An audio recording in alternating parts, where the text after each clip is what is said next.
Day 2022 Squat Challenge 2025 Gout Treatment. Salamat po sa Diyos sa isa namang panibagong araw, isang panibagong pag-asa at sa buhay at lakas na patuloy pinagkaloob niya. Kamusta na po kayo mga ka-healthy? Sana po ay nasa mabuting kalagayan kayo. Sa aking pag-i-squat sa araw na ito, nagamit na po ako ng dumbbell. 5 kilos po ito dahil naramdaman ko na gumagaang na po yung aking katawan sa tulong at awa ng Diyos. Kaya para mag-improve ay dinagdagan ko po ng 5 kilos na dumbbell. At samantala ako mag-squat ay ipagpatuloy ko po ibahagi sa inyo ang 7 doktor na aking pong ginampanan.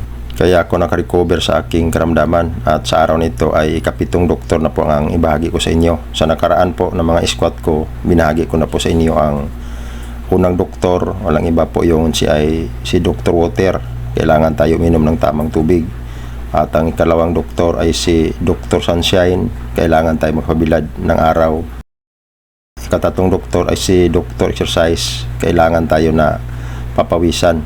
At ang ikaapat ay si Dr. Air o hangin. Kailangan tayo na makalanghap ng preskong hangin. At ang ikalimang doktor ay si Dr. Sleep. Kailangan tayo makatulog ng tamang oras. At ang ika-6 na doktor ay si Dr. Diet. Kailangan talaga na baguhin natin ang ating lifestyle sa ating pagkain. Yun po ang importante sa lahat, ang diet. Yan po na ibagi ko na sa inyo sa mga nakaraan kong mga squat video kung inyong napanood. At ang ipagpatuloy natin ngayon, ito po ang ika-7 doktor na kasama rin na kailangan natin na magampanan. Walang iba po si Dr. Energy. Kailangan po natin na magkaroon tayo ng tamang energy sa ating katawan para makarecover tayo sa ating mga karamdaman. Ano naman po yung energy? Yung energy po ay kailangan ng ating katawan.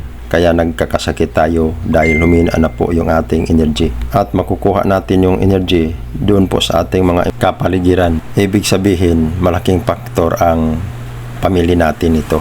Kaya kailangan happy, iwasan na ma-stress, iwasan mapuot, iwasan magalit, iwasan magtampo, at higit sa lahat kailangan marunong ka magpatawad at positibo ang lahat ng kasama mo sa bahay mo na hindi ka ma-stress sa iyong pagpapagaling. Yun po ang 7 doktor na aking ginampanan. Maraming salamat po sa Diyos.